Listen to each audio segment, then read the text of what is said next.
I don't know what's going on. 3, 2, 1, go.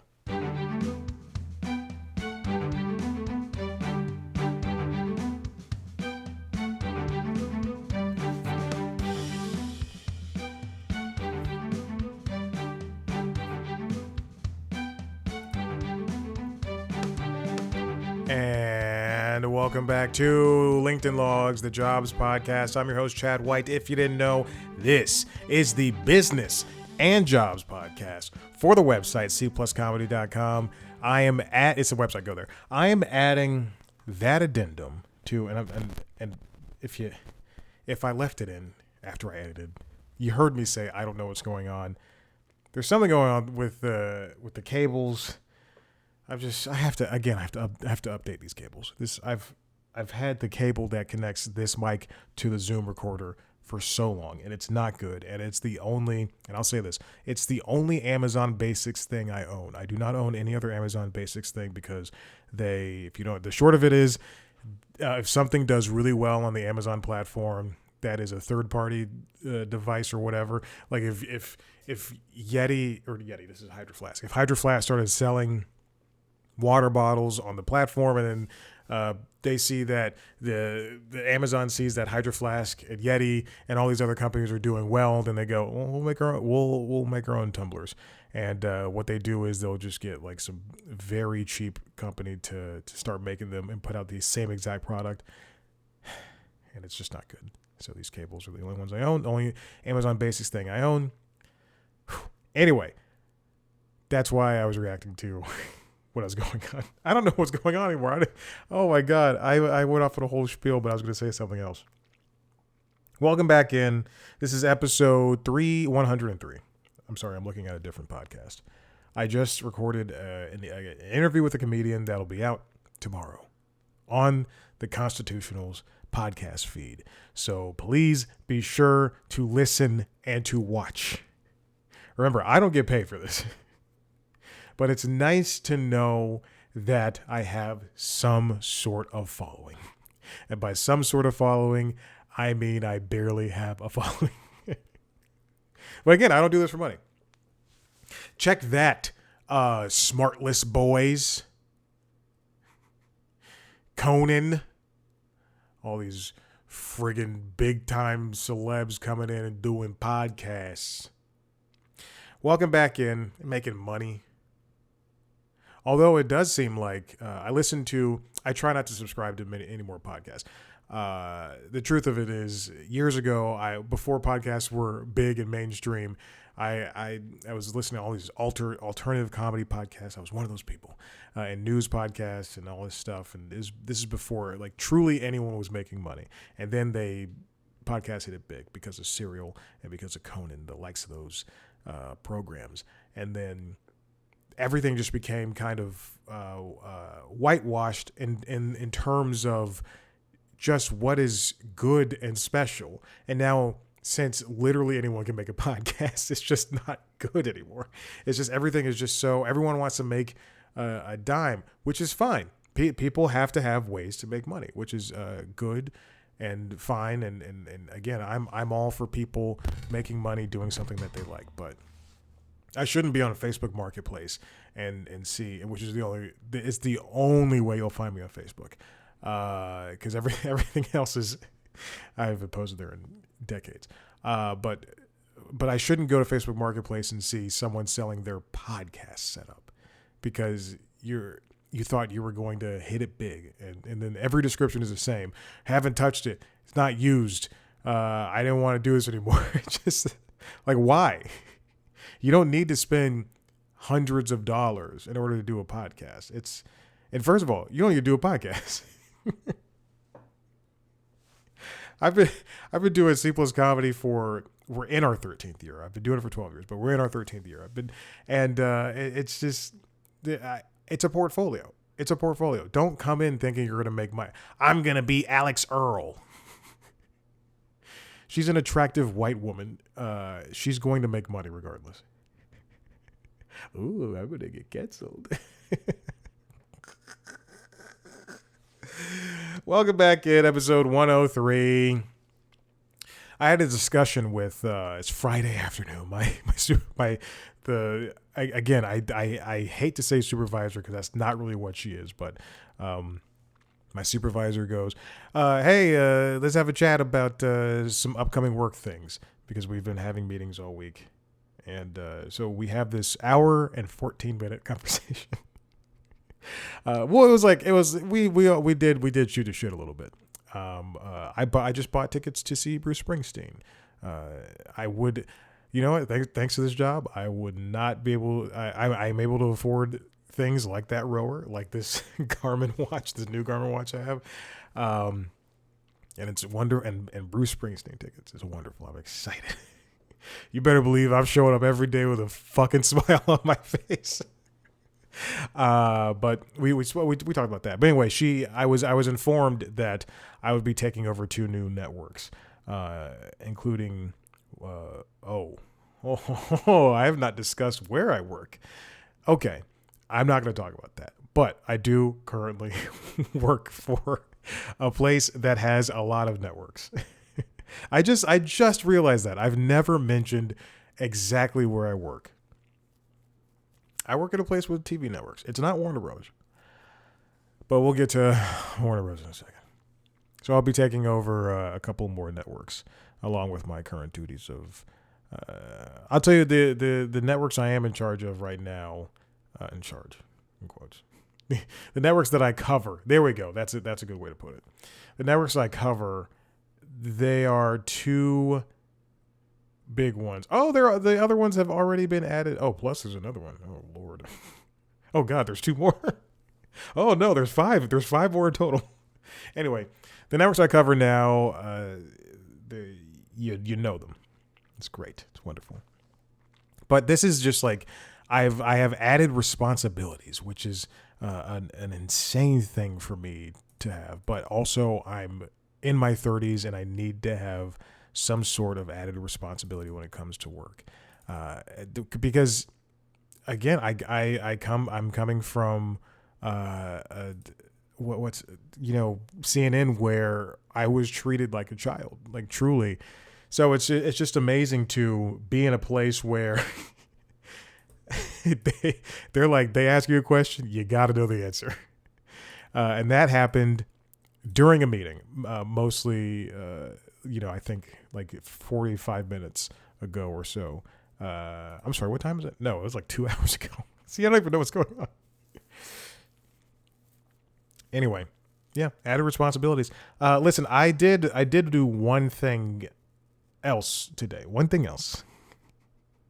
I did do one thing else today, and I would like to talk about it because I think it is also important to just have things ready to go at a moment's notice. How do I change this? Ooh, I updated my my resume. I'm doing my darndest not to show. Here's what I'm going to do. I'm going to have to save a different version of the resume that does not have my contact information on it, because sometimes I will get C Plus Comedy has a contact us page, and unfortunately the only people that use it are insane people. And by insane people, I mean it's just like people trying to sell stuff and or their services. I'm gonna tell you right now, that's not gonna happen. I'm never gonna use your service. I'm never going to allow you to. Okay, cool.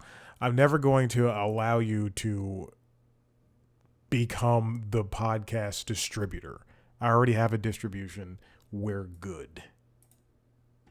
All right. I've done this so quickly. Thank you, Adobe. Hello? It's expensive. Okay, so here is my current resume, and I have to blur out a section. I do have to blur out a section. But here is my current resume. Here we go. Yeah, there we go. Here's my current resume. I do have to blur something out. These are the experience. This is experience I have to have for this job. If you're watching the video, you see up top that I am a graphics producer, whatever, motion graphics producer, whatever. Who cares? And if you notice, I don't know if I've shown this before, but I've had to change the now. God, what is it? The layout. This is my latest. This is my latest resume. Again, this is the one from that I think I was hired off of at this current job. That it will have to be blurred out when I do this in post production. And I've moved. Unfortunately, or fortunately, I guess, I've had so many positions that I've finally had to not delete one of them, but I did have to just throw it into an other section. And you'll see that the digital producer, NBC News, WXIA, is no longer being featured. It's no longer a one that is under experience with other things. The associate producer, Weather Channel, has been moved into that spot because this current job as a motion graphics producer is has taken up a lot of the space, which is good. I think it's always important to have an updated resume. Actually, today, this is something I will also mention. Today, I checked my email, and even in the promotions, I bought a ticket to see a comedy show at City Winery. That's in May, and now they will not stop emailing me. I think I've gotten dozens of emails in the past 3 days. Dozens. I'm not kidding. Dozens. Anyway, there was Jiminy Christmas. Now I don't even know. I think this is it. Yes. I'm during the pandemic. I don't know if I've discussed this. During the pandemic, there were a bunch of diversity pushes for the entertainment industry, which is really good. That all stemmed from the unfortunate killings of Breonna Taylor and George Floyd. I think very specifically that's where these came from. One, hit the microphone. One of the things I was a part of was just like, I'll call it a writers group. It was a writers group that focused on people of color, people with different ability, disabled people. I'm sorry. I'm like Porky Pig. Disabled people with different ability, different disabled, and queer people, and differently abled is what I was trying to say. Christ in heaven. So it was a writers group that was focused on that. That was started by, I can't remember the other person who started was a young lady, and Joe Firestone, comedian Joe Firestone. And essentially they would just, sit down with, I don't know how many people were there. It was a healthy number. I would say it was like 50 or so.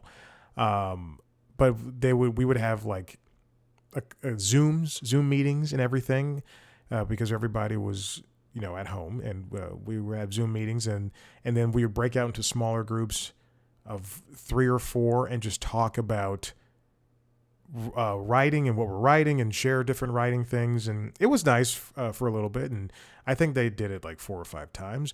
But because people were all over the United States, we would just, we were encouraged to meet outside of the regular time. So we would, have conversations outside of the times. I'll tell you one time, me and another guy, it was supposed to be 3 of us. I'm obviously here in Atlanta. The other guy was in Los Angeles, and I don't know where the other guy was. But we all said, let's meet at this time. And also it was like Saturday at like 8 p.m. So it was 5 p.m. for that guy. It was like 8 p.m. for me.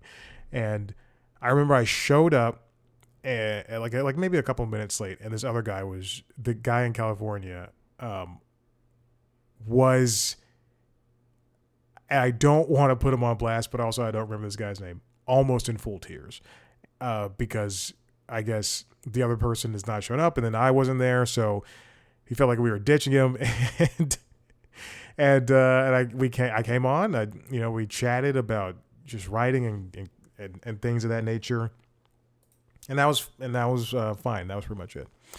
He was a nice guy. I don't remember anything about him except that one, I also think he was high, and that's pretty much it. And I remember what he looks like, and I remember what his apartment looked like.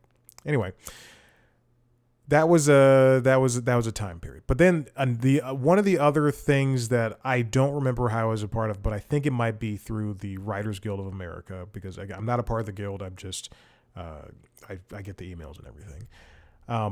And they had this diverse representation program, and they often send out emails about, here's some online meetings we're going to have where you can talk to this person who's a showrunner, or talk to this person who's an actor, who's a writer, whatever, producer, editor. They talk to a lot of different people. And I don't know what this diverse representation thing is through. I just remember that I signed up for it.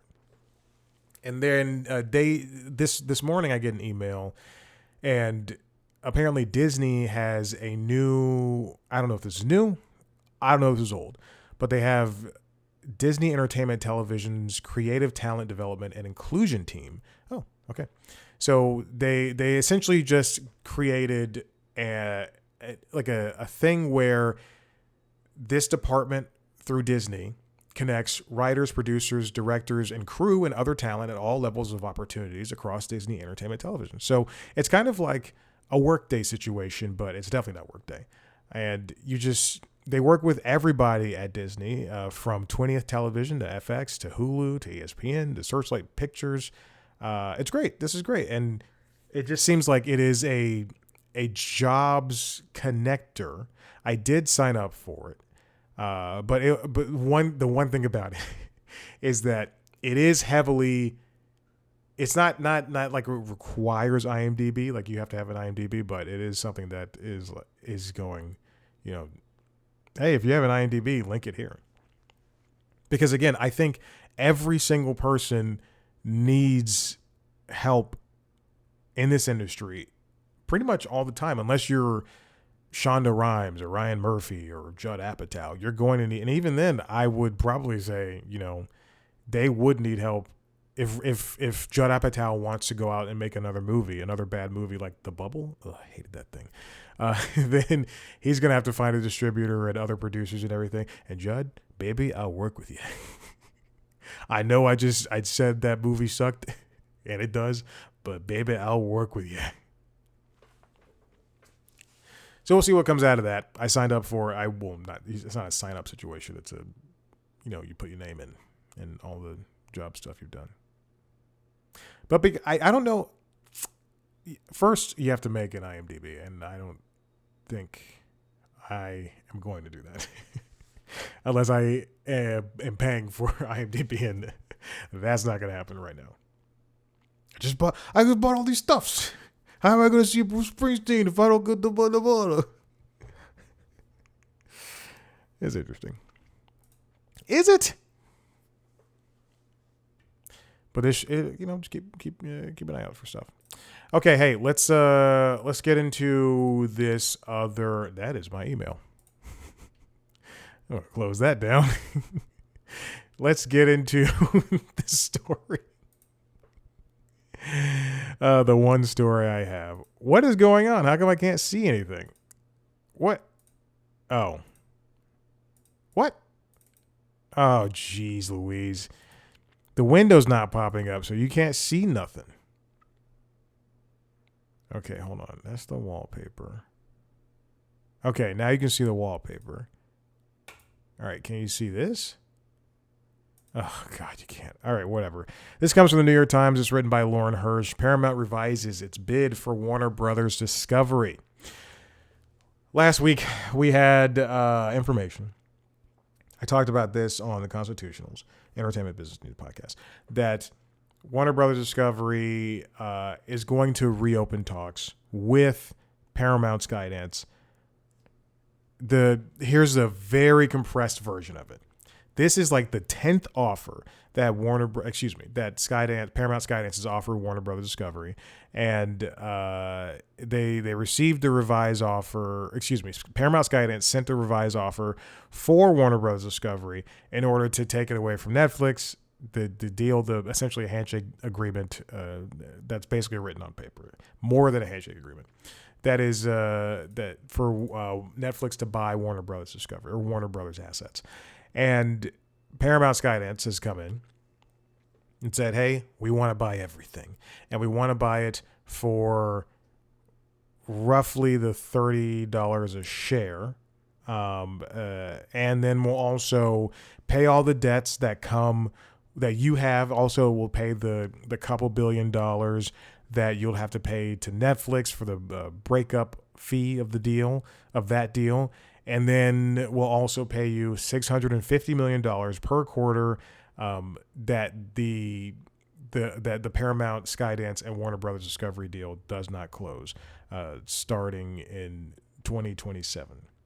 And then, basically the same day that they sent this deal, David Ellison, who is Larry Ellison's son, Trump's best billionaire boyfriend, said, hey, the DOJ is going to say that this deal is good to go, essentially just kind of wiping away that $650 million per quarter that the deal does not close. So shareholders, even the ones that are enticed should be like, that's pretty strange. Okay. Should Warner Bros. Discovery deem Paramount's revised bid superior, Netflix would have 4 days to counter it. Oh my gosh. They're looking it over now. I believe they have March or something like 10 days or something along those lines. And truly, it just seems like we are on the brink of just like the closure of the current state of entertainment media. It's infuriating to see that this kind of deal is just being talked over. And truly, the only people who are going to win from a deal like this are the current CEOs themselves. David Ellison would get a mega conglomerate of an empire that he did not build himself, except, Skydance, if anything, that's the thing that he built, even though he probably still had help with that. And then David Zaslav, who will probably get paid. He's going to get paid a pretty penny regardless. He's going to be a billionaire at the end of this, regardless of who buys this. So now Warner Brothers Discovery is reviewing this new bid, and shareholders are going to be talking it out. I don't know how long they have until, but I think it's March, is something along those lines. Again, you don't want these media monopolies, but no matter what happens at the end of this, it will be a big media monopoly. And I think I've shown my hand. I want to side with Netflix, even though I don't like the idea. But Ted Sarandos came out last week, and hopefully he will stick to his word, because I think he will break his word at some point in the future. Near future, maybe. Late future, hopefully. But he did say in an interview that they will stick with the 45-day theatrical window for movies, and then they will also allow movies to live on PVOD, Premium Video on Demand. So that means the $20 you pay to buy a movie at home after it leaves theaters, but before it lands on a streaming service, because that is a very lucrative model too. You make more money there than you probably would just streaming it.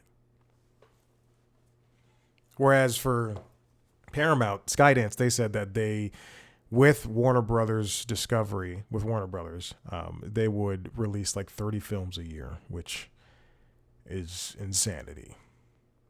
With the company, and again, their money is backed by Larry Ellison, as well as a bunch of Saudi companies, Saudi organizations, which is not, like a slur or anything. It's true. It's backed by Saudi Saudi money. No, we don't want any of this. Again, and I obviously I do, and I will say this over and over again. I would love for Warner Brothers Discovery to just live on its own, but that's not where we are right now.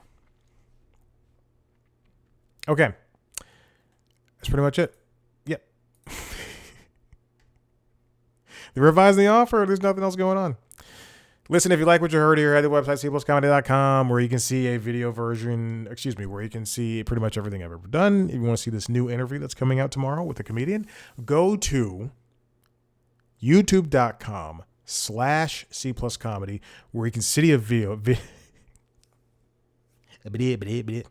where you can see a video version of this show, as well as a video version of the other shows, the Constitutionals podcasts, the Entertainment Business News podcast. That's where the audio version of the interviews are, as well and Late Night Lately, the Late Night Show is coming back this week, and you can see video versions of the interviews on youtube.com/cpluscomedy. Subscribe to the show's regular podcast. Follow us on social media: YouTube, Instagram, TikTok, and Blue Sky @cpluscomedy. Me on those platforms @ChadBlackWhite. Thank you so much. We'll see you next time. Bye.